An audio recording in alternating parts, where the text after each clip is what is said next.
Votre invité dans la grande interview en direct sur Boursorama, c'est François Aumeril, le président de la CFE-CGC, au lendemain de l'échec du conclave sur les retraites. Bonjour. Bonjour. Merci d'être avec nous. Merci de votre invitation. Bon, ça a palabré, ça a négocié pendant 4-5 mois quasiment. Les partenaires sociaux, ceux qui étaient encore autour de la table, dont vous faisiez partie, ne sont pas tombés d'accord sur les retraites, sur la façon de réformer la réforme Borne. On s'y attendait. C'était pas une surprise non plus, hein, franchement. Vous y avez cru vraiment, vous, en votre fort intérieur? Oui, vous l'avez souhaité. Vous l'avez souhaité. Non, sincèrement, on l'a souhaité, on y a cru. Parce que vu de l'extérieur, ça semblait quand même... À ceux qui me posaient la question, ils me demandaient quel est le mandat de l'équipe. Moi, j'ai toujours répondu, le mandat, c'est d'aller jusqu'au bout des réunions, de la négociation, parce que ce format avec un animateur extérieur, par ailleurs expert du sujet des retraites, incontestable, avec finalement des délégations syndicales, des délégations patronales qui échangeaient sur, qui posaient finalement leurs propositions. Tout le monde sauf Force ouvrière et CGT qui ont claqué la porte. Qui ont claqué la porte, et y compris l'UDP, une organisation patronale, parce qu'ils n'aimaient pas ce format. Ils l'ont dit dès le début. Ils ont dit, ben nous, on ne veut pas participer parce qu'on ne veut pas donner caution à un texte final. C'est ce que j'interprète moi, mais je pense que c'est à peu près finalement leurs arguments, et je peux les accepter tout à fait. C'est normal qu'on ait une évaluation différente de la façon de s'engager dans ce type même de discussion. Mais l'idée de départ était d'accepter le principe qu'au final nous aurions un texte qui aurait été écrit par Jean-Jacques Marette, qui était l'animateur, et qui aurait repris, en essayant de trouver une forme de synthèse, de points finalement médians, des différentes revendications des deux parties. C'est ce à quoi on était arrivé finalement. Et là où ça coince, c'est que dans la dernière réunion, finalement, le MEDEF et la CPME, les organisations patronales qui restent, reviennent vers nous en disant « mais ce texte, on ne l'accepte pas ». Mais ça veut dire donc qu'ils n'acceptaient pas le format dès le début. Et moi, je dis que ce n'est pas loyal, cette façon de travailler. Donc, vous écoutez, le responsable de cet échec, c'est le patronat. C'est eux, voilà. Il n'y a pas de tort partagé, il n'y a pas de... c'est la faute du patronat. En l'occurrence, c'est eux qui ont fait ça. Imaginez si nous avions fait ça de notre côté. Si nous étions venus à la dernière réunion, faisant une conférence de presse, comme ils l'ont fait, devant le lieu de la réunion, en disant « rien ne nous va dans le texte de synthèse proposé par Jean-Jacques Marette, voici quelles sont nos propositions ». Évidemment, on nous serait tombé dessus, en disant « mais vous n'avez pas joué le jeu ». Donc ça, c'est un problème. Je ne dis pas qu'au final, la CFE-CGC que je représente aurait forcément accepté de signer, mais au moins ce texte-là... Donc pour vous, l'échec du conclave, c'est la faute du patronat? Très clairement, sur le plan de la méthode et de la façon d'aborder la synthèse, oui. Si aujourd'hui, moi, aujourd'hui, pour tout vous dire, j'ai pas de texte à proposer à mes instances pour leur demander de se positionner pour ou contre la signature de ce texte. Pourquoi il n'y en a pas? Parce que le patronat a refusé qu'il y ait un texte. Alors que nous aurions accepté, peut-être en proposant 2-3 modifications dans l'écriture du préambule, des éclaircissements, etc. Ce qu'on a fait tout le long de la négociation. Mais aujourd'hui, il n'y a pas de texte. Et s'il n'y a pas de texte, c'est quand même bien parce que le patronat a refusé ce texte. C'est surtout sur la pénibilité, encore une fois, pour ceux qui occupent des emplois qui sont fatigants, éprouvants physiquement, que les divergences, c'est une question, ont été vraiment les plus grandes. Il y a vraiment des positions inconciliables, irréconciliables sur la pénibilité. Moi, pour tout vous dire, j'ai un peu du mal à comprendre cette réticence à accepter le fait qu'il existe des métiers pénibles qui font que... Non, mais ils disent oui, MEDEF, mais ils veulent que... ils disent on va faire de la avis médical. Ils disent avis médical d'abord. Oui, mais ils veulent faire de la prévention. Pourquoi ça pose un problème qu'il y ait un avis médical? Le problème, c'est... non, c'est pas un problème, l'avis médical. Le problème, c'est le taux d'exposition qui doit générer automatiquement de la réparation. C'est comme ça qu'on fait pour la plupart des taux d'exposition. Rappelez-vous, c'est ce qu'on a fait pour l'amiante, en fait, avec plus ou moins de succès, peu importe. Mais, si vous voulez, nous, on ne trouve pas juste de considérer que il faut s'en reporter à une évaluation d'un tiers extérieur si l'exposition à des métiers pénibles a eu oui ou non des conséquences. Non, c'est pas possible. C'est déjà de toute façon évalué. Quelqu'un qui n'est plus dans les conditions de travailler, il part en invalidité. Tout ça existe déjà. Nous, ce qu'on dit, c'est que faire de la vraie prévention, c'est obligé d'une certaine façon à la réparation. Ça va générer le réflexe de prévention. Sur les 3 métiers dont on parle, l'exposition aux vibrations, aux charges lourdes, etc., qui peut nier aujourd'hui que les gens qui travaillent toute leur vie sur un engin de chantier, ils n'ont pas été exposés toute leur vie justement à ça. Que propose le MEDEF pour un engin, quelqu'un qui a bossé sur un chantier? Aujourd'hui, il ne propose rien, parce que de toute façon, le métier, il existe en tant que tel. Il sera difficile, à part changer le siège, etc. Les évolutions technologiques, elles existent. Vous allez à l'INRS, vous avez tout un laboratoire, l'INRS à Nancy, qui est l'Institut national de la recherche pour la sécurité, qui était un organisme particulièrement important. Eh bien, il travaille aujourd'hui sur tous les moyens de pouvoir, comment dire, s'adapter aux charges lourdes sans avoir à solliciter le corps. Tout ça existe, il y a des recherches sur le sujet. Mais il reste qu'aujourd'hui, il y a des personnes qui s'approchent de l'âge de la retraite, qui ont été exposées à ces métiers pénibles et qui peuvent justifier de ce fait d'avoir une prise en charge précoce du départ à la retraite parce que justement ils ont eu cette exposition. Vous savez, je vais vous dire, sur ces questions de la retraite, de toute façon, il n'y a pas de gain économique à forcer à travailler des gens qui n'en ont plus les moyens physiques ou qui n'en ont plus l'envie. Parce que le travail, pour qu'il soit productif, pour qu'il contribue au progrès, pour qu'il contribue positivement à l'activité économique, il faut qu'il soit fait par des gens qui sont suffisamment motivés pour le faire. Donc moi, je ne comprends pas cette obstination qu'il y a du camp patronal, mais aussi du gouvernement, au passage, de forcer les gens à travailler, là où par ailleurs, il y a des gens qui voudraient continuer à le faire et qu'on licencie dans les grandes entreprises, dans des vastes plans de licenciement à partir de 58 ans, là où ils préféreraient probablement rester à travailler, que ces mêmes entreprises n'embauchent pas des gens qui sont au chômage et qui ont passé 60 ans, ça c'est très factuel, et que par ailleurs il y a un vrai problème pour l'intégration des jeunes générations dans l'emploi, avec un âge d'entrée dans l'activité qui ne fait que se décaler. C'est très inquiétant. Et ces problèmes-là, ils existent, on les reconnaît aussi comme étant des problèmes, on est prêt à en discuter, mais en vérité on les aborde jamais. Donc la seule solution, c'est dire aux gens, vous allez travailler plus longtemps. Pourquoi? Parce que.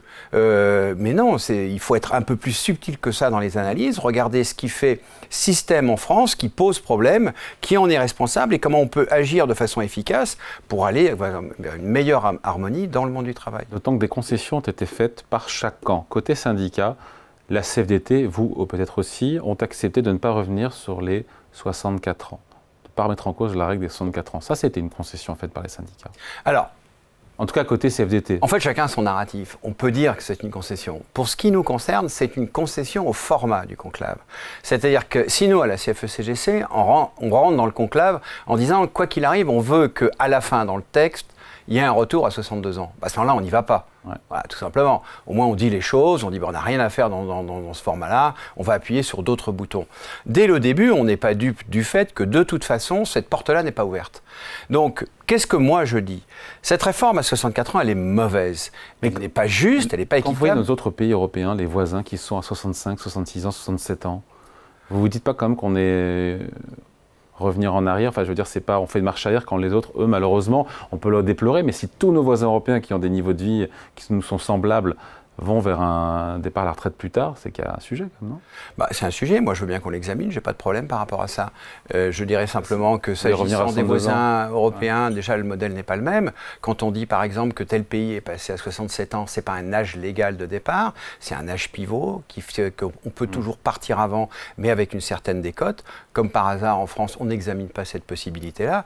On a un système qui est très particulier en France, avec ce système de retraite de base, de retraite complémentaire, avec un régime par répartition, etc.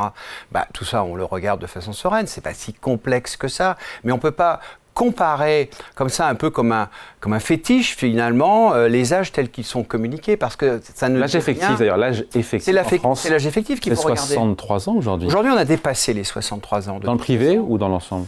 Alors, je dois vous dire que je n'ai pas cette précision-là. C'est un âge moyen qui, je crois, cumule l'ensemble des personnes au travail, pour la raison simple que, de toute façon, ça va devenir de plus en plus difficile de séparer les conditions de ceux qui sont dans le public et de ceux qui sont dans le privé, puisque pour beaucoup, et leur nombre ne va cesser d'augmenter, ce sont des polypensionnés. Puisque beaucoup de gens aujourd'hui qui rentrent dans la fonction publique commencent leur carrière comme contractuels. Et donc au final, quand ils font valoir leur droit à la retraite, ils ont une partie de la retraite qui a été acquise, une partie de leur droit qui a été acquise dans le privé. Donc tout ça, effectivement, grise un petit peu le tableau. Mais pour finir et pour répondre à votre question, moi je suis prêt à tout examiner. Quel est le problème finalement? Est-ce qu'il faut prendre comme objectif d'aligner l'âge moyen de départ en France, soit sur la moyenne européenne, soit, pourquoi pas, sur le pays qui oblige les gens à travailler le plus tard possible? Ben ça, c'est un programme politique intéressant pour ceux qui viennent vers les Français et vont solliciter leur suffrage. Lire là-dessus. Hein. Dire, votez pour moi, grâce à moi, vous allez pouvoir travailler toujours plus longtemps. Mais où est passée la valeur? Où est passée la richesse? C'est pour financer le système et avoir équilibré, financer le système des retraites. Mais il y a d'autres moyens. Les pensions de retraite. Mais il y a d'autres moyens de financer le système et ils ne sont pas examinés. François, mais sur les concessions faites par tous les congédiés côté syndical et 64 ans, syndicats qui apparemment aussi auraient accepté les efforts réclamés aux retraités, puis notamment une revalorisation des pensions moins rapide que l'inflation, une forme de désindexation. Là où je veux en venir, c'est que le côté patronat, ils disent « ouais, mais nous aussi, on a fait des choses sur le calcul des pensions des femmes ayant eu des enfants, sur l'âge de départ pour les personnes invalides, inaptes ou en situation d'incapacité, ou même sur l'abaissement de la fameuse annulation de la décote à 66 ans et demi, contre 67 ans aujourd'hui. Le MEDEF dit non, le patronat dit nous aussi, on a bougé, on a fait des concessions. Non, ils n'ont fait absolument aucun effort. Le patronat n'a fait aucun effort. Il y a un tableau, à la fin du document établi par Jean-Jacques Maret et son équipe, il y a un tableau qui montre le partage des efforts. Et vous avez raison de prendre l'exemple des retraités. Le seul endroit où le patronat est sollicité à faire un effort, c'est sur l'augmentation du forfait social de 20 à 22%. C'est là où il a sa petite prise de Le forfait social, il faut rappeler, donc c'est la taxation. C'est la taxation finalement agglomérée de l'ensemble des dispositifs d'épargne salariale. Voilà, d'épargne ou de tous les dispositifs qui sont annexes à la rémunération et Exactement. À qui on applique un forfait social. Et de 20% qui passera à 22. Voilà, qui passera à 22. Ben, c'est un petit bouger de la part du MEDEF, non? C'est un petit bouger et ça leur coûte à peu près 1 milliard. Alors que les retraités, ils sont sollicités à travers les dispositions qui sont proposées au passage dans l'accord à plus de 5 milliards. C'est les retraités qui payent la désindexation. C'est les retraités qui payent le maximum d'efforts. Mais là aussi, je veux attirer l'attention de tout le monde sur le sujet. Aujourd'hui, on vient reprocher aux retraités d'être trop payés. C'est quand même un peu fort de café, parce que finalement, le niveau de revenu des retraités en France aujourd'hui, c'est ni plus ni moins que l'image du niveau de rémunération qu'ils avaient dans le partage de la valeur quand ils étaient en activité. Or, ce qu'on constate aujourd'hui, c'est que le niveau des salaires versus le partage de la valeur créée globalement, ben finalement il a baissé. Et donc comme on compare toujours les retraités avec les gens en activité, on vient nous dire, ah ben, comme le niveau des salaires a baissé, en tendance et en pouvoir d'achat, ben, du coup les retraités qui ont l'image reproduite 40 ans plus tard de leur activité, ben, ils se retrouvent un peu au-dessus. Mais ça pose question quand même. Est-ce que le problème n'est pas justement que les salaires aujourd'hui ne sont pas au niveau qu'ils devraient être dans le partage de la valeur? Ce sont quand même les gens au travail qui créent la valeur. Et ça c'est un sujet qui n'a pas été abordé. Ça. Ben, c'est un sujet qui n'est pas abordé, mais il y a moi je voudrais attirer votre attention sur 3 paramètres extrêmement importants. D'abord le paramètre démographique. C'est le paramètre de premier ordre dans un régime par répartition, mais par ailleurs aussi dans la CAPI, c'est le régime de premier ordre sur l'influence des équilibres. Eh bien, la démographie aujourd'hui, entre guillemets, elle est plutôt dans le bon sens. C'est ce que dit le rapport du corps, qui prévoit que le niveau des dépenses, en tendance à l'horizon 5, 10 et 15 ans, va plutôt baisser. Le problème que nous avons, c'est un problème de financement. Alors le problème de financement, c'est les salaires principalement. Et pourquoi est-ce que tout d'un coup, le financement n'est pas au niveau des dépenses? Eh bien parce qu'on constate une baisse de la productivité, on constate, pas dans valeur absolue, mais en tendance, une baisse de du taux d'emploi, une baisse de... oui, ce sont les deux et le troisième paramètre, et ce sont les sujets sur lesquels il faudrait travailler, et on est dépendant des politiques publiques en la matière. Moi, je pense qu'on ne peut pas se satisfaire de constater qu'on prévoit finalement que la productivité des emplois en France en termes de valeur ajoutée au PIB, puisque les salaires sont dans le PIB, que leur valeur ajoutée désormais, il va falloir s'habituer à ce que ça reste standard, pourquoi pas à ce que ça baisserait. moi, je pense qu'il faut constater un échec de la politique dite de l'offre qui finalement finance la déqualification pour soi-disant affronter une compétition internationale sur des segments d'activité dans lesquels on n'a pas vocation à être compétitif. La compétitivité d'un pays comme la France, c'est dans les emplois de qualité, c'est dans les investissements dans la recherche, dans le développement, là où pour le coup, tous les emplois en France ne sont pas des emplois haut de gamme, haute valeur ajoutée de qualité. Non, pas du tout, mais je pense qu'il faut être cohérent dans le discours. Si, pour tout vous dire, si le niveau du salaire était un élément déterminant de la compétitivité d'une entreprise, la Roumanie aujourd'hui serait la meilleure économie en Europe. Vous ne stigmatisez pas la Roumanie, non, mais on a compris l'idée. Je pourrais faire la même comparaison avec la Bulgarie, avec d'autres... Et puis la Suisse serait le pays le plus pauvre du monde. Donc en fait, réduire la compétitivité d'une entreprise à son simple niveau de salaire, comme si toute la compétitivité... Non, après c'est une question de gamme de produits, de qualité de produits... Mais bien entendu, dans une entreprise, quand vous avez un chiffre d'affaires dans lequel le niveau des salaires est de 10, 15 ou 20%, eh bien le niveau de salaire n'est pas déterminant pour la compétitivité. Après, vous comprenez le patronat qui n'a pas envie, qui a refusé une hausse de 10% des prélèvements sur les entreprises. Vous le comprenez aussi, non ? Mais quelle est cette hausse de 10% des c'est ce que j'ai lu au travers de ce qui a été proposé, que les entreprises mettent la main à la poche. Il serait bien qu'à un moment, elles mettent un peu la main à la poche. Moi, je rappelle ici, encore une fois, que de l'argent public vers les entreprises, il y en a beaucoup. Et moi, je ne le conteste pas que des politiques publiques soient développées pour pouvoir soutenir le développement économique, et y compris peut-être en premier lieu le développement économique de l'industrie. Mais il faut le faire de façon intelligente, de façon conditionnée, pour que l'argent qui est distribué ne soit pas distribué sans efficacité économique. Moi, je ne connais aucune entreprise qui ne ferait pas l'effort suffisant pour évaluer l'impact économique de ces investissements et de ces politiques. C'est pas ce qu'on fait en France. On est passé en 15 ans de 70 milliards de transferts d'argent public vers les entreprises 140. À plus de 220. 220 ? Non, mais beaucoup plus, parce que si, là, vous citez le dernier rapport de la Cour des comptes, mais il faut rajouter à ça tout un tas d'autres dispositifs, puis c'est tellement en augmentation. Moi, je voudrais mettre, par exemple, c'est pas dans le rapport de la Cour des comptes, mais je vois qu'actuellement, elle s'en préoccupe, les 23 milliards de l'apprentissage, par exemple.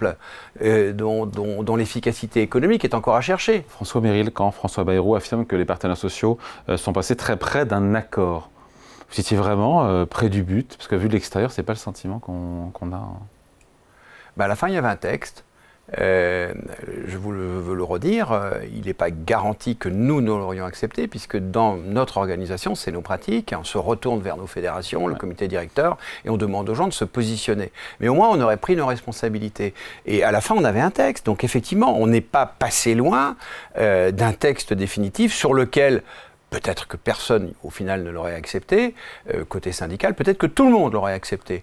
Mais dès l'instant que le patronat ne l'accepte pas et propose un contre-texte, à ce moment-là, le conclave s'arrête. C'est plus possible. Donc quand François Bayrou demande encore de négocier un petit peu, c'est niet pour la CFDT, c'est niet aussi pour vous ? Non, on ne peut pas, dans ces conditions-là, rouvrir les débats, je vous le dis franchement.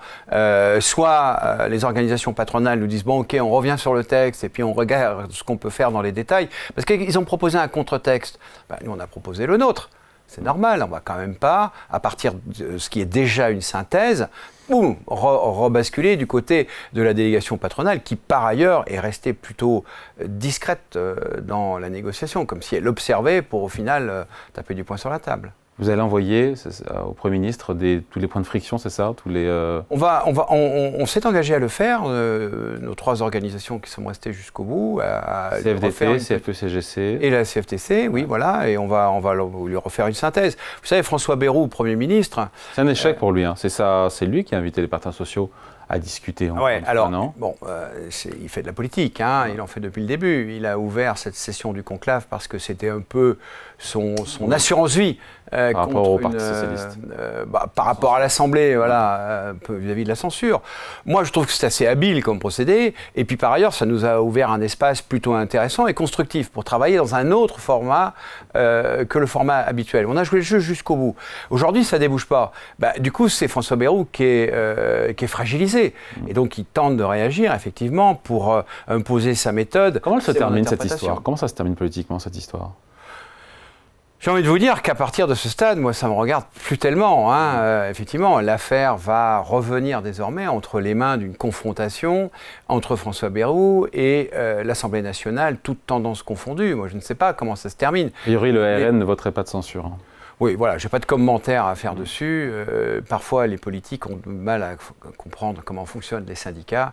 J'ai envie de leur envoyer la balle. Des fois, on a du mal de notre côté à bien comprendre ce qui les agite. C'est un coup d'arrêt ou pas au dialogue social, cet échec du conclave?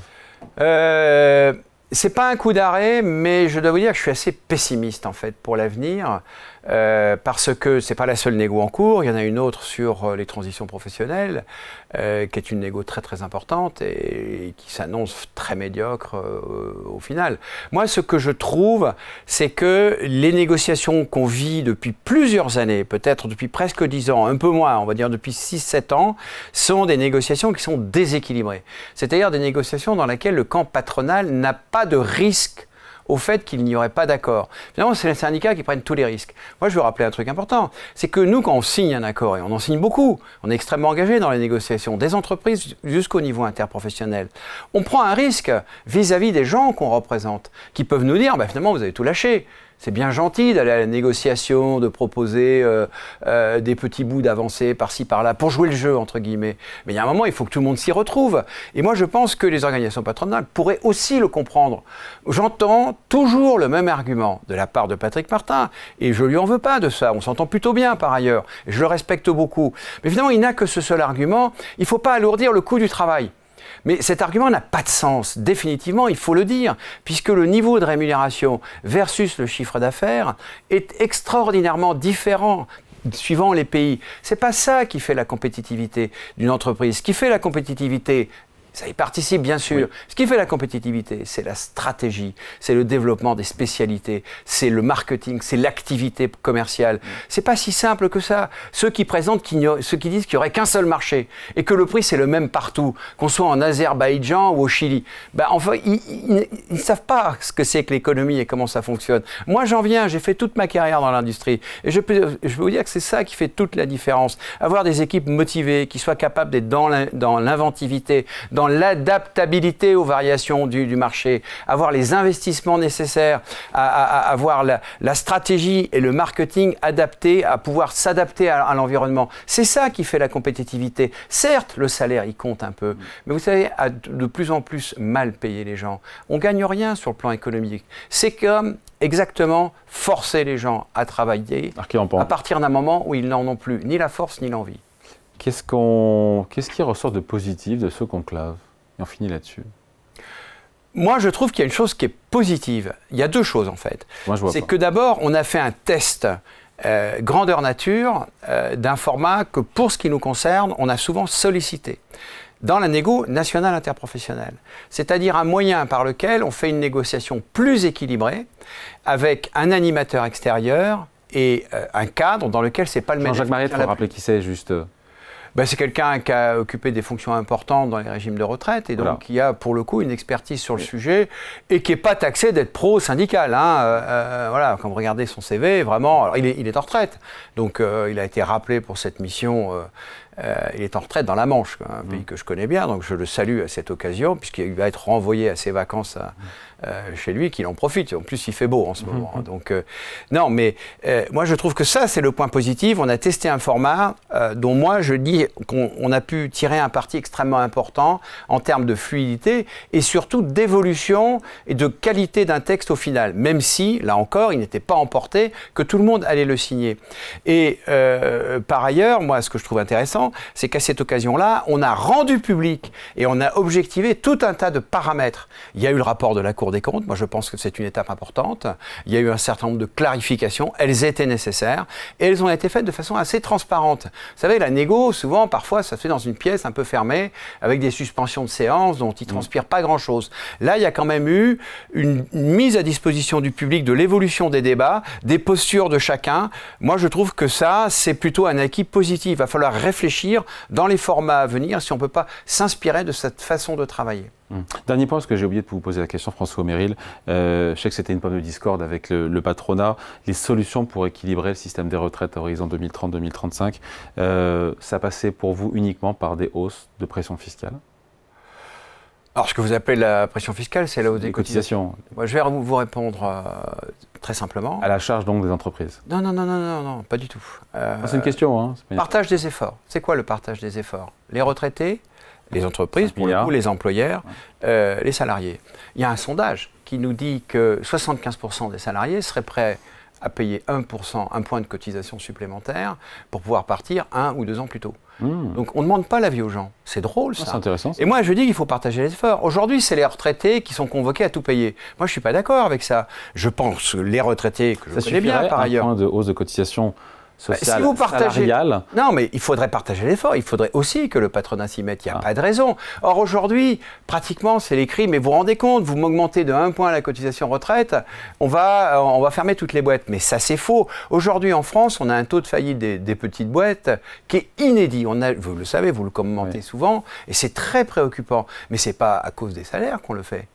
C'est pas à cause de ça. C'est à cause, notamment pour une part importante, de la conjoncture économique. C'est à cause du prêt garanti par l'État qui vient ici taxer les petites entreprises qui n'ont pas la trésorerie pour y faire face. Là où d'autres pays, vous en parliez tout à l'heure, les États-Unis, ils ont trouvé les moyens, mais ils ont fait aussi du PGE à leur manière. Ils ont trouvé les moyens de l'étaler de façon à ne pas asphyxier les petites structures. On a des problèmes de trésorerie. Eh bien, on peut intervenir de façon concertée pour le coup, plutôt que de donner, là encore, de l'argent sans condition ni discrimination, eh bien, je pense qu'au niveau de l'État et de la politique publique, il pourrait y avoir une intelligence économique qui protège beaucoup mieux le tissu des PME, des très petites entreprises, plutôt que de donner sans discrétion à des entreprises, y compris des grandes multinationales, qui les transforment en dividendes et en rachats d'actions. Donc, vous voyez, on a une problématique d'ordre général que je trouve très, très préoccupante, mais sur laquelle, là encore, dire « Ah, vous m'augmentez d'1 point les cotisations patronales, on va tous mourir », ben, en fait, franchement, c'est totalement à côté du débat. Je pense qu'il y a d'autres urgences, il y a d'autres intelligences à développer sur ce sujet-là. Je crois qu'on pourrait quand même un peu se recentrer, réfléchir ensemble et avoir un peu plus confiance sur notre capacité à analyser les problématiques ensemble et à y trouver des solutions ensemble. Tout un programme, ça.